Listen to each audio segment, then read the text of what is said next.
खुदा की जात पर भरोसा रखिए। मुझे अभी पूरा यकीन है कि मेहर अंगेज हमारा कुछ नहीं कर सकती। गम तो यही है कि सारी सल्तनत में यह खबर फैल चुकी है कि शहजादी मेहर अंगेज ने हमारे सर कलम करने का ऐलान कर दिया है। मौत का हुक्म जब तक खुदा की तरफ से नहीं होता, वो हमारे सर कलम नहीं कर सकती। उसे अपने फैसले सुनाने दीजिए, हम खुदा के फैसले का इंतजार करेंगे।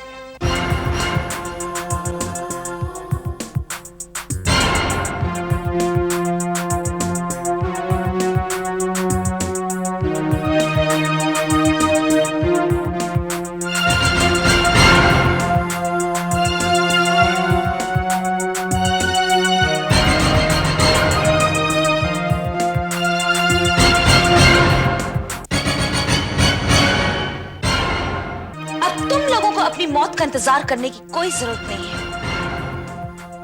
कल शहर के बीचों बीच तुम सबकी गर्दनें तुम्हारे तन से जुदा कर दी जाएंगी। जिगाला, जिब्रान, कल खुले बाजार में हमें सबसे पहली गर्दन इस हिंदुस्तान के शहजादे की कलम करनी है। ले चलो यहां से इसे खींचकर, और इसके साथ ले चलो जरगाम को भी। इस कमजोर शहजादे के बाद जरगाम का सर उसके जिस्म से जुदा कर दिया जाएगा। उसके बाद सर कलम किया जाएगा इस बूढ़े जहांगीर शाह का। हमें अफसोस है कि तुम्हारे बेटे के बाद तुम्हारी गर्दन भी हमारे हाथों से कलम की जा रही है। रहम के काबिल नहीं है ये लोग, इन्हें यहां से ले चलो। नहीं शहजादी, नहीं, इतना बड़ा गुनाह मत कीजिए। रुक जाइए, मैं कहता हूं रुक जाइए। इन बेगुनाहों का कत्ल करने की गलती कतई मत कीजिए। हमारे रास्ते से हट जाओ बेअदब। हमारे दुश्मनों से हमदर्दी करने का अंजाम जानते हो? मौत की खाट उतार दिए जाओगे तुम। नहीं है परवाह सरशाम को अपनी जिंदगी की। इन बेगुनाहों की जिंदगी बचाने के लिए अगर मुझे मौत के घाट भी उतार दिया गया तब भी मुझे अफसोस नहीं होगा। लेकिन मेहर अंगेज, मैं तुम्हारे नापाक इरादों को कभी कामयाब नहीं होने दूंगा। नहीं सरशाम, आज इसे अपने जुल्म का तमाशा दिखाने दो। ना शहजादे ना, मेहर अंगेज आज अपनी शैतानियत पर उतर आई है। हमारा खून बहाकर आज ये अपनी हैवानियत का सबूत पेश कर देगी। बदतमीज, शहजादी की शान में गुस्ताखी। तुझे जिंदा रहने का कोई हक नहीं है। मैं अभी इसी वक्त तेरा गला घोट दूंगा। रुक जाओ जिब्रान, हम इसकी जान नहीं लेना चाहते। ये हमारा दुश्मन नहीं है। इसकी जिंदगी पर रहम करके आप बहुत बड़ी गलती कर रही हैं शहजादी। जरशाम, देखो जरशाम, तुम हमारे दुश्मन नहीं हो। हमें तुमसे कोई गिला, कोई शिकायत नहीं है। हमारी दुश्मनी तो सिर्फ इन लोगों से है। ये वो लोग हैं जो गुल सनोबर की दास्तान तक पहुंचने के लिए हमारे लिए एक दीवार बन चुके हैं। अगर हमने ये दीवार नहीं गिराई तो हम कभी भी अपने मकसद में कामयाब नहीं हो सकते। इसीलिए इन सब का मर जाना ही हमारे लिए बेहतर होगा। ये लोग नहीं मर सकते। जीने मरने की कसमें खाई है मैंने इन लोगों के साथ। मैं इनका साथ नहीं छोड़ सकता। जब हम इनकी मौत का फैसला कर चुके हैं तो तुम इनकी जिंदगी बचाना चाहते हो? हाँ हाँ, जिंदगी बचाना चाहता हूं मैं इनकी। यही लोग हैं ना जो तुम्हारे और गुल सनोबर के बीच दीवार बने खड़े हैं। अब ये लोग दीवार नहीं बनेंगे। मैं गिराऊंगा उस दीवार को जो तुम्हारे और गुल सनोबर के बीच खड़ी है। गुल सनोबर की दास्तान सुनना चाहती हो? मैं सुनाऊंगा तुम्हें वो दास्तान। लेकिन इसके बाद इनकी जिंदगियों पर तुम्हारा कोई इख्तियार नहीं होगा। नहीं सरशाम, नहीं। गुल सनोबर की दास्तान मोहब्बत हमारी जिंदगियों से कहीं ज्यादा कीमती है। मिट जाने दो हमें इस दास्तान के लिए, लेकिन गुल सनोबर जैसी अजीम मोहब्बत की दास्तान इस जालिम शहजादी के सामने कभी मत पेश करना। नहीं शहजादे, सुनाने दो मुझे गुल सनोबर की दास्तान। इस दास्तान को सुनाकर मैं तारीख की उस जालिम तलवार को तोड़ देना चाहता हूं जिसने इंसानी खून को बहाया। और से सुनो मेहर अंगेज, और से सुनो मेहर अंगेज, और से सुनो मेहर अंगेज, और से सुनो मेहर अंगेज, और से सुनो मेहर अंगेज।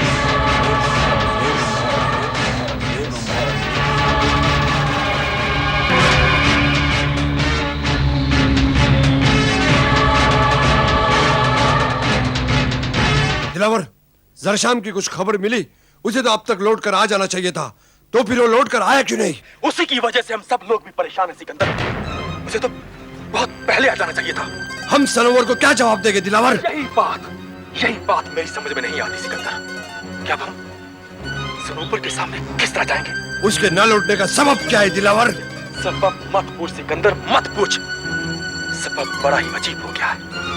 मेरी तो समझ में नहीं आता कि अब हम इन हालात का सामना कैसे करेंगे। क्या हुआ दिलावर? जवाब दो मुझे, क्या हुआ? वो हुआ जो नहीं होना चाहिए था।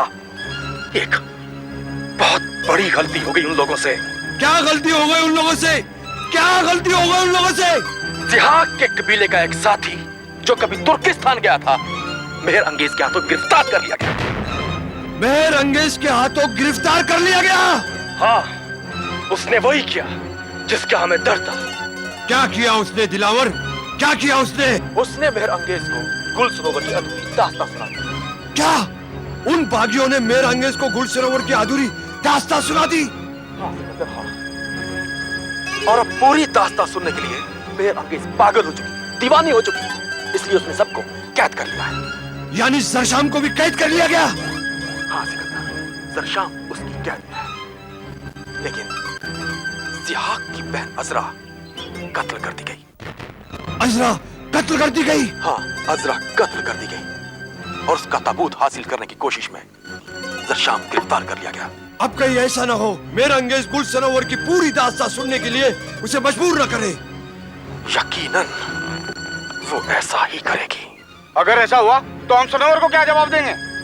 लेकिन अब सरोवर को सच्चाई तो बतानी ही पड़ेगी। सरोवर को बताने से पहले हमें कोई ना कोई कदम तो उठाना ही पड़ेगा। हाँ दिलावर, हाँ, सरोवर के सामने जाने से पहले हमें कोई ना कोई कदम उठाना ही पड़ेगा। अगर जरशाम ने मेहर अंगेज को दास्तां सुना दी तो सरोवर हम सबका कत्ल कर डालेगा। जिब्रान, अगर ये खबर कोहे काफ तक पहुंच गई तो कोहे काफ की सरजमीन पर एक जलजला, एक तूफान आ जाएगा कि जरशाम हमें गुल सरोवर की दास्तान सुनाने के लिए राजी हो चुका है। मुझे नहीं लगता कि यह खबर कोहे काफ तक पहुंच सकती है। जिब्रान, तुम नहीं जानते कि हमारे आसपास ऐसे कितने लोग हैं जो कोहे काफ तक ये खबर पहुंचा सकते हैं, और मुमकिन है कि गुल सरोवर को चाहने वाले हमारे खिलाफ तलवार उठाएंगे। आप उनकी फिक्र ना कीजिए शहजादी। अगर वो लोग जंग का ख्याल अपने मन तक में लाए तो नुकसान सिर्फ उन्हीं का होगा। लेकिन फिर भी जिब्रान, हमें खतरे की अलामत नजर आ रही है। हम जानते हैं कि ये कौम बहुत ही जाबाज है। ये हमें ललकारने की कोशिश जरूर करेंगे, तुर्किस्तान की सरहदों में दाखिल होने की तुर्रत करेंगे। वो कौम यहाँ आकर खुद तो हलाक होने के सिवा कुछ नहीं कर सकती। उनकी हस्ती को फना करने के लिए शहजादी का एक हुक्म ही काफी होगा। नहीं हसन शाह, हम उस कौम का बेवजह खून नहीं बहाना चाहते। अगर हमें उनका खून बहाना ही था तो हम कब से जिहाक और जरीन का कत्ल करवा चुके होते, और जरशाम के कैद हो जाने के बाद हमें उनकी जिंदगी की जरूरत ही नहीं थी। अगर हमें उनकी जिंदगी की जरूरत नहीं है तो फिर उन्हें जिंदा रखना हमारे लिए कोई फायदे की बात नहीं है। अगर शहजादी आलम हमें इजाजत दे तो उन्हें आज ही कत्ल किया जा सकता है, क्योंकि अब वो हमारे किसी काम के नहीं। नहीं हसन शाह, हम उन्हें मारेंगे नहीं। उनका गुनाह क्या है? वो हमारे मुजरिम नहीं है। हम उन्हें अपनी कैद से बाइज्जत रिहा करेंगे, उन्हें पूरी हिफाजत के साथ कोहे काफ रुखसत करेंगे। हमें अपना मकसद हासिल हो चुका है, अब हमें उनकी जान लेने की कोई जरूरत नहीं है। बड़ी हैरत की बात है शहजादी कि जरशाम ने अपना फैसला नहीं बदला। मुझे डर था कहीं वो अपनी जुबान से फिर न जाए। यही तो खूबी है कोहे काफ के बाशिंदों में कि वो अपनी जुबान से नहीं फिरते। वो अपनी दी हुई जुबान का एहतराम करते हैं, और हमें उस पर पूरा यकीन था कि वो अपना फैसला नहीं बदलेगा। लेकिन मुझे डर था कि शायद वो अपना फैसला बदल ले, क्योंकि जिस तरह उस रात जिहाक चीख चीख कर उससे फरियाद कर रहा था कि वो गुल सरोवर की दास्तान ना सुनाए, मुझे लगा शायद वो अपना फैसला बदल देगा। ऐसा मुमकिन ही नहीं था जिब्रान, लेकिन अब हमें पूरी उम्मीद है कि हम अपनी मंजिल तक बहुत ही जल्द पहुंच जाएंगे। वो दास्तान जिसके लिए हमने इतना इंतजार किया, वो इंतजार अब खत्म हुआ। अगर शहजादी आलम को अपनी मंजिल मिल गई है तो मैं आपको याद दिलाना चाहता हूं कि आपने कोई फैसला किया था। फैसला? कैसा फैसला? जहांगीर शाह और हिंदुस्तान के शहजादे को कत्ल करने का फैसला। वो फैसला अटल है हसन शाह। उनकी मौत को कोई नहीं टाल सकता, लेकिन अभी नहीं। अभी दास्तान अधूरी है। अगर हमने उनका कत्ल करवा डाला तो जरशाम अपने फैसले को बदल देगा और यह तो तय है कि हम हिंदुस्तान के उस शहजादे को जिंदा नहीं छोड़ेंगे। लेकिन उस दास्तान को सुनने के बाद हमें शहजादी का हर फैसला मंजूर है और वही होगा जो शहजादी चाहेंगी। बस जिब्रान, हम यही चाहते हैं और हमने तुम लोगों को यहाँ इसलिए बुलाया है ताकि हम तुम्हें आने वाले खतरे से मुकाबला करने के लिए तैयार कर सकें। आने वाला खतरा? हाँ जिब्रान, हम बहुत दूर की सोच रहे हैं, इसीलिए हम तुम्हें बताना चाहते हैं। आप हुक्म दीजिए शहजादी, आपके हर हुक्म को पूरा किया जाएगा। सबसे पहले जिहाक का कैद खाना बदल कर उसे हमारे तहखाने के कैद खाने में डाल दो ताकि हमारा कोई भी दुश्मन किसी भी कीमत पर उस तक पहुंच ना पाए। और उसके बाद उसकी हिफाजत के लिए चारों तरफ से पहरा बढ़ा दो और उसे जंजीरों का लिबास पहना दो ताकि वो फरार ना हो सके। वो बागी बन चुका है, वो सलाखें तोड़कर फरार होने की कोशिश जरूर करेगा। और जरशान को सब कैदियों से अलग कर दो। आपका हुक्म आज ही पूरा कर दिया जाएगा शहजादी आलम। और इसके अलावा तुर्किस्तान की तमाम सरहदों पर सख्त पहरा बैठा दो ताकि हमारा कोई भी दुश्मन तुर्किस्तान की सरहद में दाखिल न हो। तुर्किस्तान की सरहद में कदम रखने से पहले उनका कत्ल कर दिया जाएगा। नहीं जिब्रान, उन्हें कत्ल नहीं किया जाएगा, उन्हें जिंदा गिरफ्तार किया जाएगा। वो कोहेकाफ से आने वाले कोहेकाफी बाशिंदे होंगे, उन्हें मारा नहीं जाएगा, उनकी जान नहीं ली जाएगी, उन्हें सिर्फ गिरफ्तार किया जाएगा। अपने सिपाही तुर्किस्तान की सरहदों पर तैनात कर दो। कोहेकाफ से उठने वाला तूफान किसी भी वक्त तुर्किस्तान पहुंच सकता है।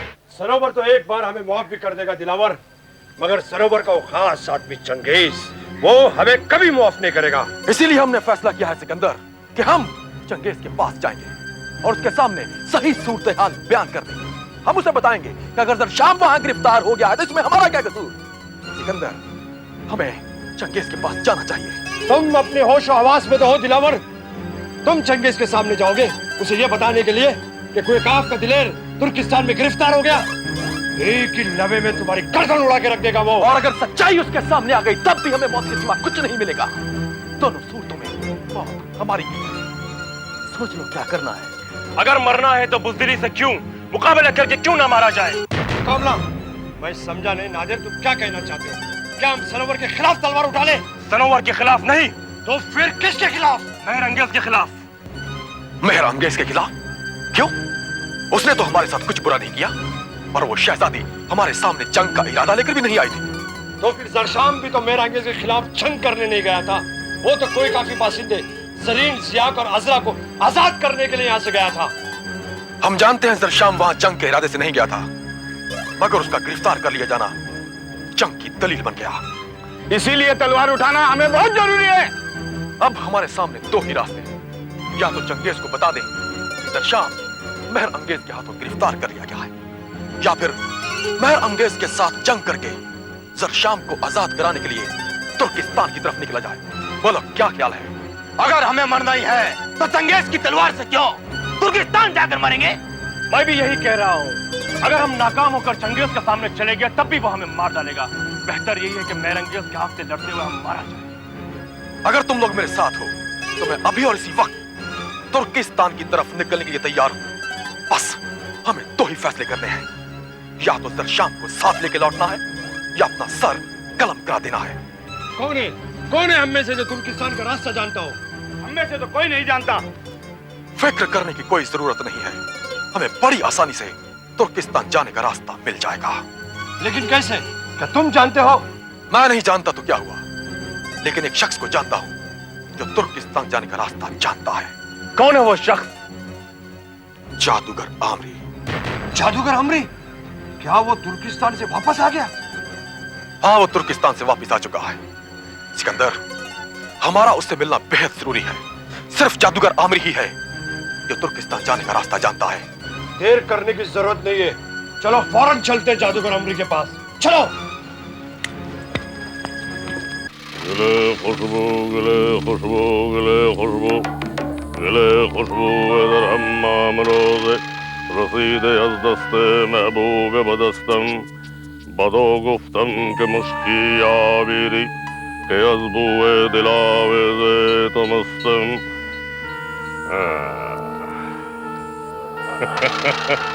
यारम बेवकूफ शहजादी महर के समझती है हमारी बनाई हुई लड़की हसरा से कुल सनोबर की दास्तान उगलवाने की। नहीं जानती ना, नहीं जानती कि खुद उसकी मौत उसके कितने करीब आ चुकी है, कितने करीब।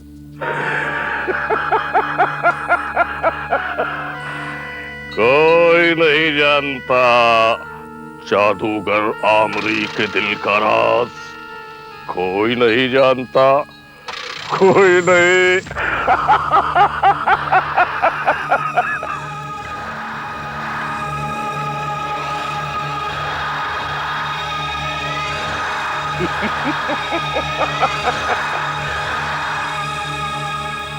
जादूगर आमरी,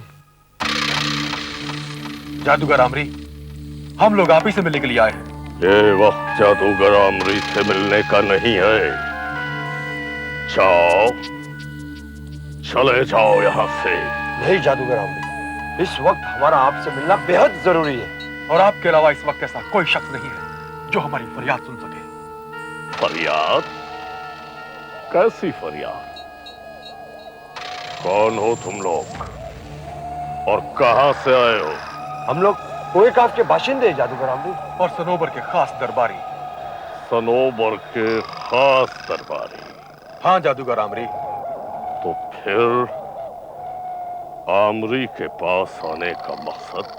तुर्किस्तान जाने का रास्ता जानना चाहते हैं। क्या तुर्किस्तान का रास्ता? हाँ जादूगर आमरी, हमारा वहां जाना बहुत जरूरी है। क्या कहा? वहां जाओगे तुम लोग जहां हर लम्हा मौत बसती है, जहां हर वक्त आसमान में कफन मुड़ता नजर आता है। नहीं, बदल दो अपना इरादा।